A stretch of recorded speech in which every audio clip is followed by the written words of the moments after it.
കുരുമുളക് നമ്മുടെ ഭക്ഷണത്തിന് നല്ല രുചിയും മണവും നൽകുന്ന ഒരു പ്രധാന സുഗന്ധദ്രവ്യമാണ്, അതായത് സ്പൈസസ്. ഇതിൻ്റെ സയൻറ്റിഫിക് നെയിം പെപ്പർ നൈഗ്രം എന്നാണ്.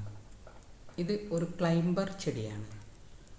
ഏതെങ്കിലും മരത്തിൽ കയറി വളരുന്ന കൊടിവള്ളിയാണ് ഇത്. ഓരോ അടി വിട്ട് ഇതിന് വേരുകൾ കാണാം.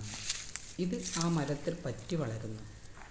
ചെറിയ ബോൾ പോലുള്ള കായകളാണ് കുരുമുളക്. കാലവർഷം ആരംഭിക്കുമ്പോൾ, അതായത് ജൂൺ ജൂലൈ മാസം, ഇതിൻ്റെ പൂവ് വിരിഞ്ഞു തുടങ്ങും. ആദ്യം പച്ച നിറത്തിൽ കാണുന്നെങ്കിലും നല്ലവണ്ണം മൂത്ത് പാകമായാൽ ചുവന്ന നിറത്തിലും ഉണക്കുമ്പോൾ അത് കറുത്ത കുരുമുളകും ആയും മാറും. ഇതിന് കറുത്ത പൊന്ന് എന്ന പേരിൽ അറിയപ്പെടുന്നു.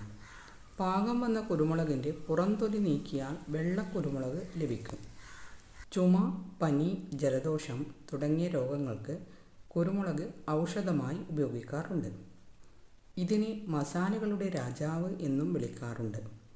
തിരുവാതിര ഞാറ്റുവേല സമയത്താണ് ഇത് കൃഷി ചെയ്യുന്നത്.